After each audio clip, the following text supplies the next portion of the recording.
Hello, I hope you're well. Now, I've already done a video called Music and Masking. I'd urge you to check it out. This isn't just a rehash of a video I've already made. Basically, this video is an excuse to share songs that I like. But what made me want to make this video is the fact that I've noticed how much I cry when I listen to music these days. It's almost as if my autism diagnosis or realization has given me permission to be more honest about my emotions. Don't get me wrong, I'm not going around blaring music around my neighborhood and demonstrating to people how vulnerable and honest I am when I listen to music by crying in front of them. I'm not on a mission to convey my sincerity to anyone that cares to notice. When I'm crying, I'm generally on my own in my house listening to songs that I love. And as I've said, I've found myself recently bawling my eyes out or weeping or variations of crying within my own house. And I've noticed that that's a more frequent occurrence, and I'm linking that to me finding out that I'm autistic. But as I said, this video is mainly about sharing songs that I love. And thank you to everyone who shared bands and songs that they love. You can find them in the community post on my page. And in addition to those recommendations, I've been recommended the song New Delhi by a fantastic Indian nu metal band called Bloodywood. So that's my first indulgence, sharing this song that I have been playing on repeat for the last 3 days. I would urge you to check it out. It's amazing. And that bit 30 seconds in is just absolutely sublime. And if you go in a YouTube video, you'll appreciate the lyrics, which thankfully are translated. But even if I didn't know what the lyrics meant, I'd still enjoy this amazing song. I just want to pick out a couple of lyrics that I love in particular. For their sound, they just sound incredible, but also the translation. To Badak, Badak, Badak, Badak Nayahan, try not to lose your temper. Sheher Nahi Satranj Bisat.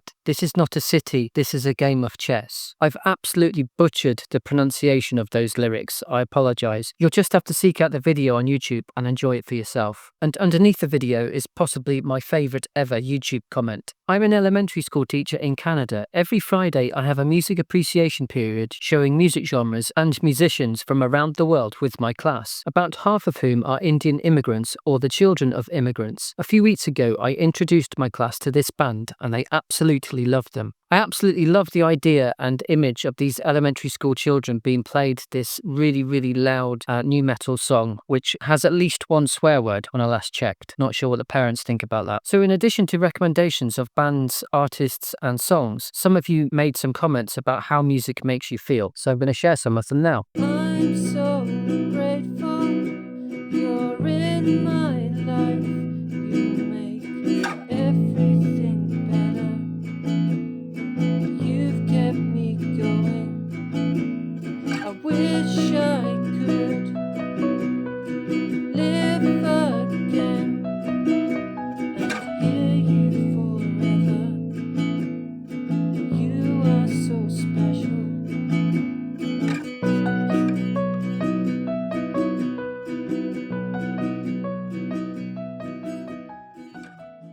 And now I'm going to share some songs that have made me very emotional recently. The first one is Anything by Adrian Lenker. The first time I heard Adrian Lenker was in the car. My daughter has control of, you wouldn't call it a radio, would you? You'd call it, I'm so old, I don't know what it is. A Wi-Fi radio? I really should know that. I should have actually found that out before I pressed record. Anyway, she's in control of what music is played in the car. And my ear caught this wonderful song that I'd never heard of, an acoustic song. And I was sufficiently intrigued to look between the gaps in the front seats, because my daughter also sits in the front seat with mum. I sit in the back with my son, and I was like, this is a really good song. So I peered through and I was like, that's a really good song, I never heard of it. And I made a mental note, Adrian Lenker, and I had to keep repeating it in my head because I've got a dreadful memory. Adrian Lenker, Adrian Lenker, Adrian Lenker. And then the next day, I think I was at work, and while I was on the computer doing what I need to do, I was playing Adrian Lenker's song Anything on repeat, and I cried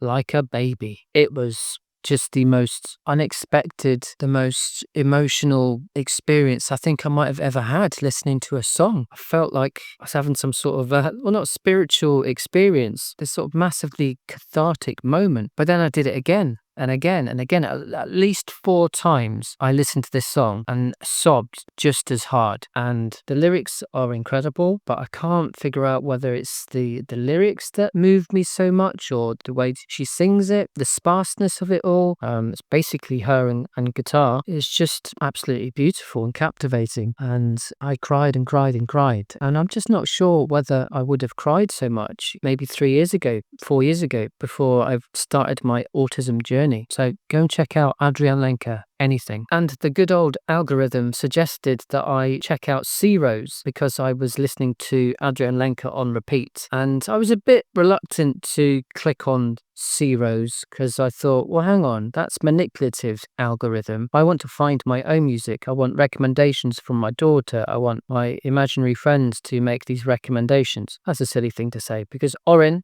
thank you, Orin, is my friend, and he suggested that I check out Bloodywood. Anyway, so I thought about it for a few seconds, to be fair. I thought, okay, algorithm, let's see what you've got, and started to listen to C Rose. I think the first song was House Song, not a house song, as in Frankie Knuckles' massive kick drum. No, it was this gorgeous, reverbed, acoustic genius, basically. And I didn't cry so much as I did with Adrian Lenker. I think the first time I didn't cry is because the first time I listened to C Rose was at work, like in the office, that big open plan office, not at home. So I had to kind of hold back the tears. But once I started listening to more of his songs, my favorite one, which is I Have More Than Enough, I started to let it all out. And you just have to check it out. Check out C Rose songs because he's amazing. Just could listen to C Rose all day. And I just want to draw attention to a lyric that I will continue to think about for the rest of my life because I think it captures a thought, an experience that we've all had. And it's just so perfect and beautiful. So here it is. Sometimes I'm scared that I'll only ever feel everything once and I can never feel the same thing because I changed too much, but I still call it the same name. I really wish I could write as well as that. Isn't that brilliant? So I think I've mentioned in a previous video or several videos or on my community posts. Anyway, I think I've mentioned that I write music reviews and I wrote a review of an album called Patience Moonbeam by an American band called Great Grandpa, and it's my favorite album of the year. The first song that got me hooked on the album was Junior, and again I can't quite figure out why I feel so emotional. There's a sort of a gear change in the song that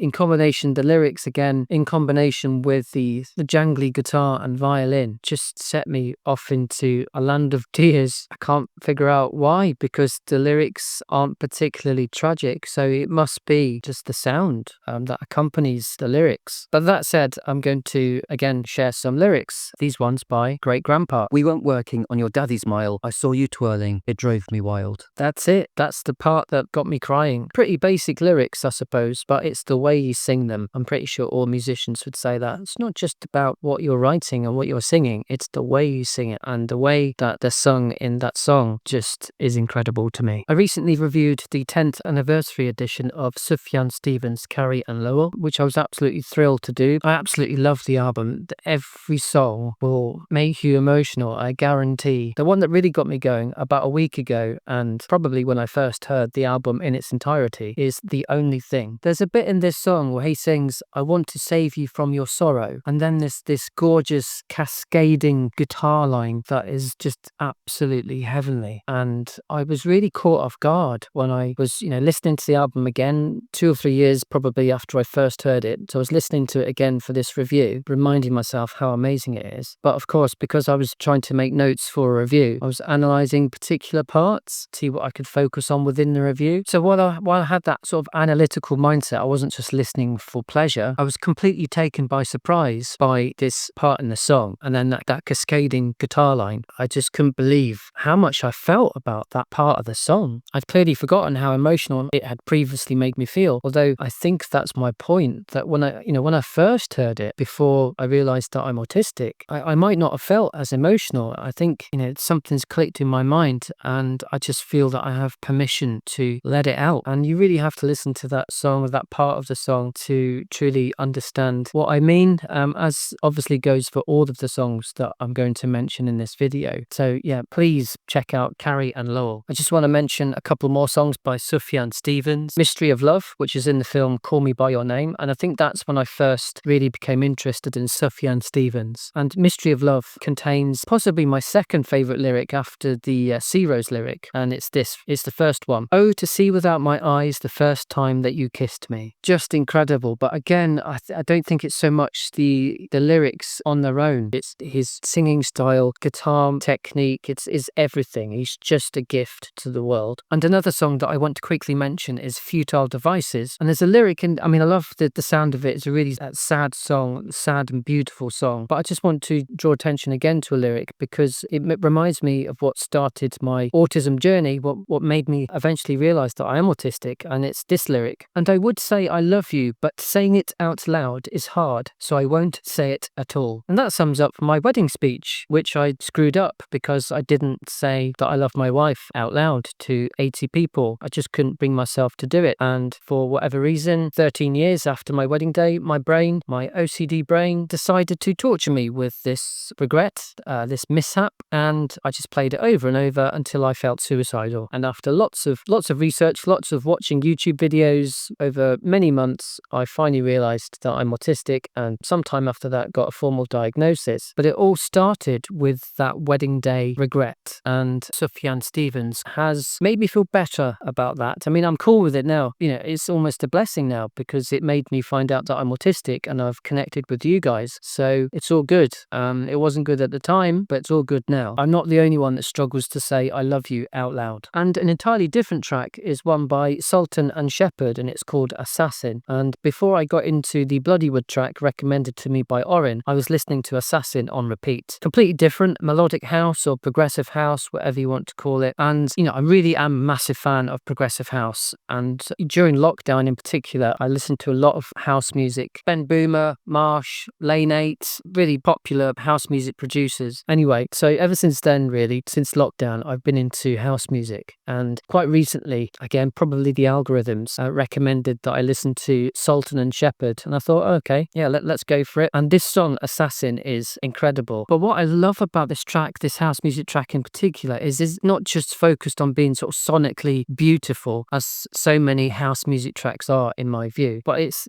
the lyrics, again, and the concept behind the lyrics, whereby the vocalist, whoever wrote the song, suggests or, you know, uses an assassination as a metaphor for being struck down by love. It's just a really interesting, perhaps a risky metaphor to choose, but whoever's responsible for that metaphor in the song Assassin by Sultan and Shepherd has nailed it. It works amazingly well. And there's a bit when kind of his vocal, the pitch rises, and I just love it, and it makes me teary-eyed. And the next one is Coldplay. Apparently everyone's supposed to dislike Coldplay, and I'm just not having it. And they're a great band, let's be honest. If only for their longevity, you know. But putting that to one side, they've written many, many good songs. And Yellow is the obvious example to pick. There's a lot of nostalgia attached to that song. It was released in 2000. I was 18. I was about to go to university, having had a horrible time at sixth form college. Just a lot of emotions, a lot of difficulties, and this song, it was everywhere at the time. And I listened to the song a few days ago, and it brought me right back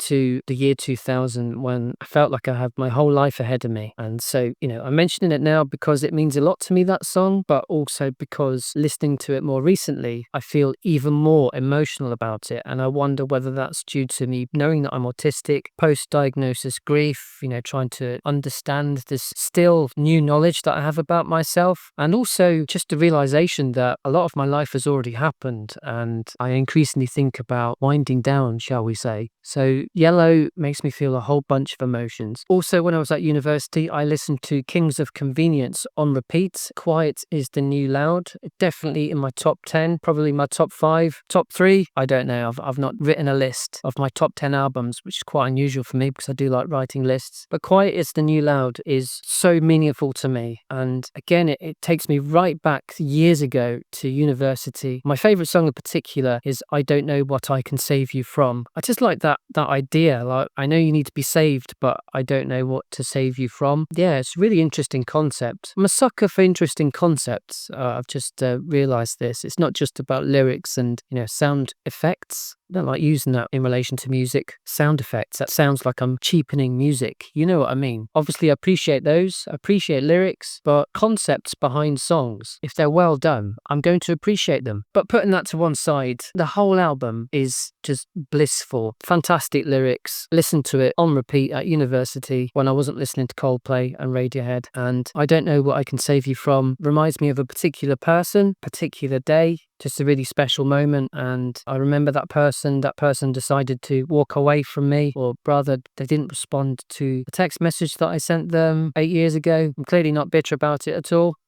And King's Convenience, and that song in particular, reminds me of them and makes me very sad. So I'm sharing it in this video. And a few days ago, I was listening to the album User. I've probably mispronounced that. And it's by Jan Tiersen, who famously wrote the Amelie soundtrack. And the moment you listen to User, or any track, any piece on User, you'll think, that sounds familiar. It does sound similar to the Amelie soundtrack. But, even if you've never heard of the Amelie soundtrack, you're going to love this album, User by Jan Tiersen. Even if you're not particularly into piano music, you just won't be able to resist it. It's just beautiful. There are particular tracks, particular moments on User that just make me weep. And I can't resist being autistic, because I am autistic, and I want to share a fact about User. User is named after an area of France where Jan Tiersen lives, Ushant, which is off the Brittany coast. And I also love the fact that Jan Tiersen is so secluded on that little island, and he can just make music all day. That is my dream. I was born in Shetland. I want to go back to Shetland, but User makes Shetland sound like New York. So that isolation and that potential to be creative all day, every day.